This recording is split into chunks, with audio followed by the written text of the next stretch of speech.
മാസത്തിൽ 1 മിനിറ്റ് എങ്കിലും നിങ്ങൾക്ക് കൊടുക്കാനുണ്ടോ? ഉണ്ടെങ്കിൽ ഈ വീഡിയോ നിങ്ങൾക്കുള്ളതാണ്. ഈ ഇടയായി സോഷ്യൽ മീഡിയയിൽ വളരെയധികം ചർച്ചയായിരുന്നു രേണു സുധിയുടെ ബ്രസ്റ്റ് ക്യാൻസർ എന്ന വാർത്ത. ഈ വീഡിയോ കൊണ്ട് ഉദ്ദേശിക്കുന്നത് രേണു സുധിയുടെ വ്യക്തി ജീവിതത്തിലേക്കുള്ള ഒരു എത്തിനോട്ടമല്ല, മറിച്ച് സ്ത്രീകളിലും പുരുഷന്മാരിലും ബ്രസ്റ്റ് ക്യാൻസർ വരാനുള്ള റിസ്ക് ഫാക്ടേഴ്സ് എന്തൊക്കെയാണ്, സ്വയം എങ്ങനെ പരിശോധിക്കാം, എന്തൊക്കെ ടെസ്റ്റുകൾ ചെയ്യാം, വൈറ്റമിൻ ഡി ഡെഫിഷ്യൻസി എങ്ങനെ ബ്രസ്റ്റ് ക്യാൻസറിലേക്ക് എത്തിക്കുന്നു എന്നുള്ളതൊക്കെയാണ്. Welcome to my YouTube channel unfiltered by doctor ഐഷ്.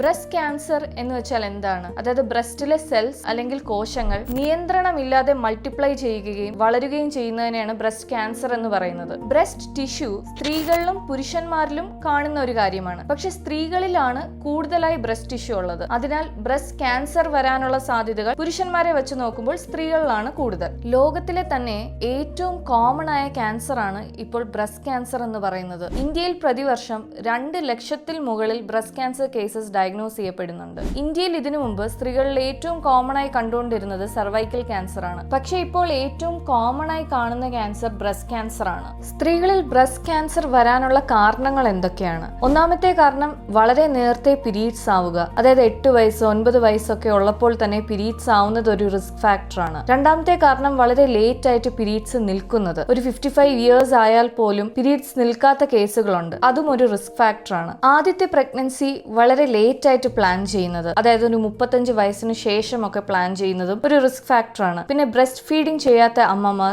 Alcoholism, smoking പോലത്തെ ഹാബിറ്റ്സ് ഉള്ളത്, വളരെയധികം ഓവർ വെയിറ്റ് ആയിട്ടിരിക്കുക, പിന്നെ BRCA എന്നൊരു ജീനിൽ വരുന്ന ചേഞ്ചസ്, ഇതൊക്കെയാണ് ബ്രസ്റ്റ് ക്യാൻസറിലേക്ക് ലീഡ് ചെയ്യുന്ന കാരണങ്ങൾ. ഇനി എപ്പോഴാണ് ഒരു ഡോക്ടറെ കാണേണ്ടത്? അതായത് ഒരു മുഴ ഉണ്ടാവുമ്പോൾ, എടുത്തു പറയുകയാണെങ്കിൽ വേദന ഇല്ലാത്ത മുഴ ഉണ്ടാവുമ്പോൾ, പിന്നെ ബ്രസ്റ്റിന്റെ സൈസിലും ഷേപ്പിലും വരുന്ന ചേഞ്ചസ്, ബ്രസ്റ്റിലെ സ്കിന്നിൽ ചുളിവുകൾ ഉണ്ടാവുമ്പോൾ, നിപ്പിൾ ബാക്കിലേക്ക് വലിയുമ്പോൾ, നിപ്പിളിൽ നിന്ന് രക്തം വരുമ്പോൾ, എടുത്തു പറയുകയാണെങ്കിൽ ഒരു ഓറഞ്ച് പീൽ അപ്പിയറൻസ് എന്ന് പറയും. അതായത് ഓറഞ്ചിന്റെ തോല് പോലത്തെ ഒരു അപ്പിയറൻസ് ആയിരിക്കും ബ്രസ്റ്റിന് ഉണ്ടാവുക. പിന്നെ ബ്രസ്റ്റിന് ചുറ്റും ഉണ്ടാവുന്ന നീർക്കെട്ട്, റെഡ്നെസ്, ആം പിറ്റിലെ ലിംഫ് നോഡ് എൻലാർജ്മെന്റ് എന്ന് പറയും. അതായത് കടലകളുടെ വലിപ്പം കൂടുക. ഇതൊക്കെയാണ് മെയിൻ ആയിട്ട് ചെക്ക് ചെയ്യേണ്ട സൈൻസ്. ഇനി എങ്ങനെയാണ് സെൽഫ് എക്സാമിനേഷൻ ചെയ്യേണ്ടതെന്ന് പറഞ്ഞുതരാം. നിങ്ങൾ ഇപ്പോഴും മെൻസ്ട്രേറ്റ് ചെയ്യുന്ന സ്ത്രീകളാണെങ്കിൽ പീരീഡ്സിന്റെ 5 തൊട്ട് 7 ദിവസം വരെയുള്ള ടൈം പീരീഡിന് ശേഷം മാത്രം ഈ ടെസ്റ്റ് ചെയ്തു നോക്കുക. അതല്ല നിങ്ങൾ മെൻസ്ട്രുവേഷൻ കഴിഞ്ഞ സ്ത്രീകളാണെങ്കിൽ നിങ്ങൾ ചെയ്യേണ്ടത് ഒരു മാസത്തിൽ ഒരു ഡേറ്റ് ഫിക്സ് ചെയ്യുക.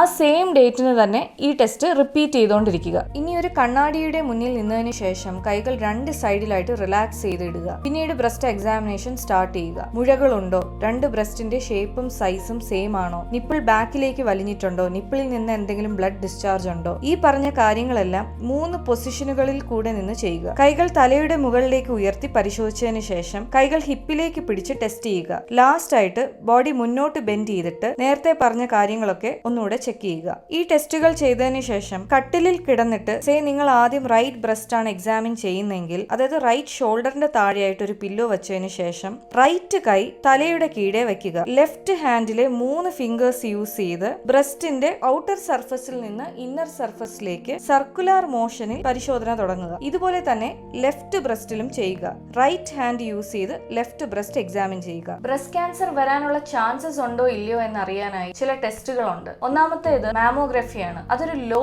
ഡോസ് എക്സ്റേ ആണ്. സാധാരണ 40 വയസ്സിന് ശേഷമുള്ള സ്ത്രീകളിലാണ് മാമോഗ്രഫി അഡ്വൈസ് ചെയ്യുന്നത്. പക്ഷെ നിങ്ങളുടെ ഫാമിലിയിൽ വളരെ സ്ട്രോങ് ആയ ഒരു ഹിസ്റ്ററി ഉണ്ടെങ്കിൽ, അതായത് വളരെ അടുത്ത ബന്ധുക്കൾക്ക് ആർക്കെങ്കിലും ബ്രസ്റ്റ് ക്യാൻസർ ഡയഗ്നോസ് ചെയ്തിട്ടുണ്ടെങ്കിൽ 30 വയസ്സിന് ശേഷവും മാമോഗ്രഫി ചെയ്തു തുടങ്ങാവുന്നതാണ്. പക്ഷെ നിങ്ങൾ 30 വയസ്സിന് താഴെയുള്ള ഒരാളാണെങ്കിൽ നിങ്ങൾക്ക് ഒരു അൾട്രാസൗണ്ട് സ്കാൻ മതിയാവും. നിങ്ങൾക്കൊരു മുഴയുണ്ട്, അത് ക്യാൻസറസ് ആണോ എന്നൊരു ഡൗട്ട് ഉണ്ട്. അങ്ങനെയാണെങ്കിൽ ചെയ്യുന്ന ഒരു ടെസ്റ്റ് FNAC ആണ്, ഫൈൻ നീഡിൽ ആസ്പിറേഷൻ സൈറ്റോളജി എന്ന് പറയും. അതായത് മുഴയിൽ നിന്ന് ഒരു സൂചി വെച്ച് കോശങ്ങൾ കളക്ട് ചെയ്ത് ടെസ്റ്റിന് വിടുന്നു. അതുപോലെ തന്നെ പല ടൈപ്പ് ഓഫ് ബയോപ്സികൾ അവൈലബിൾ ആണ്. ഒന്നാമത്തേത് ടിഷ്യൂ ബയോപ്സി, അതായത് ഡൗട്ട്ഫുൾ ആയിട്ടുള്ള ടിഷ്യൂ ബയോപ്സി ചെയ്ത് ക്യാൻസറസ് ആയിട്ടുള്ള സെൽസ് ഉണ്ടോ എന്ന് കണ്ടുപിടിക്കുന്നു. പിന്നെയുള്ള ബയോപ്സി എക്സിഷണൽ ബയോപ്സിയാണ്. അതായത് മുഴയുള്ള സ്ഥലത്തുനിന്ന് മുഴ മൊത്തത്തിൽ കട്ട് ചെയ്ത് മാറ്റി അത് ടെസ്റ്റിന് വിടുന്നു. ഇനി BRCA 1, 2 എന്ന ജീൻ ടെസ്റ്റിംഗ് ഉണ്ട്. അതിലൂടെ മനസ്സിലാക്കാൻ പറ്റുന്നത് breast cancer, ovarian cancer, prostate cancer ഒക്കെ വരാനുള്ള ചാൻസസ് ഉണ്ടോ എന്നാണ്. ഈ ടെസ്റ്റ് ചെയ്യുന്നത് ഫാസ്റ്റിംഗ് ബ്ലഡ് കൊടുത്തിട്ടാണ്. 2 to 4 വീക്സ് വരെ എടുക്കും ടെസ്റ്റ് റിപ്പോർട്ട് കിട്ടാനായിട്ട്. പിന്നെ മറ്റ് ടെസ്റ്റുകൾ എന്ന് പറയുന്നത് CT സ്കാൻ, PET CT ഒക്കെയാണ്. ക്യാൻസർ സെൽസ് മറ്റ് ഓർഗൻസിലേക്ക് എത്രത്തോളം സ്പ്രെഡ് ചെയ്തു എന്ന് അറിയാൻ ഹെൽപ്പ് ചെയ്യുന്ന ടെസ്റ്റാണ് PET CT സ്കാൻ. പക്ഷെ ഒരു ഡയബറ്റിക് പേഷ്യന്റിൽ ഷുഗർ ഒട്ടും കൺട്രോൾ അല്ലെങ്കിൽ PET CT സ്കാൻ ചെയ്യാൻ സാധിക്കുകയില്ല. കാരണം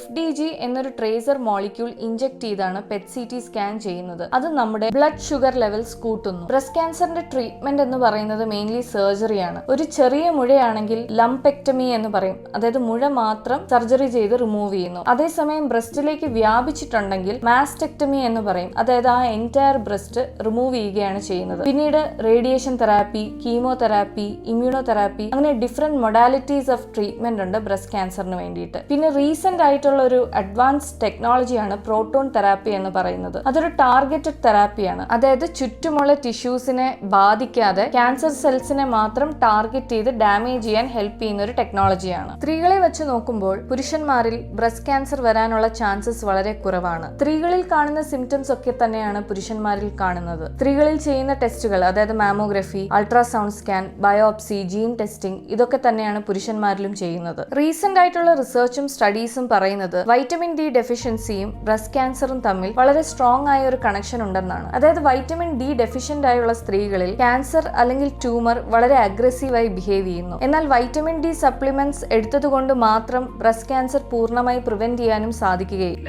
ബ്രസ്റ്റ് ക്യാൻസർ എന്നത് സ്റ്റേജ് 1-ൽ ഡയഗ്നോസ് ചെയ്താൽ സർവൈവൽ റേറ്റ് ഏതാണ്ട് 80 to 90% തന്നെയുണ്ട്. രേണു സുധി 15 വർഷത്തോളം ബ്രസ്റ്റിലെ മുഴയെ അഡ്രസ് ചെയ്യാത്തത് നമ്മളിലൊക്കെ വലിയ പാഠങ്ങളാണ് പഠിപ്പിക്കുന്നത്. Early detection is equal to better survival. ഇതുപോലത്തെ ഇൻഫോർമേറ്റീവ് വീഡിയോസിനായി സബ്സ്ക്രൈബ് ചെയ്യുക. എന്തെങ്കിലും ക്വയറീസ് ഉണ്ടെങ്കിൽ കമന്റ് ചെയ്യുക. See you with the next video.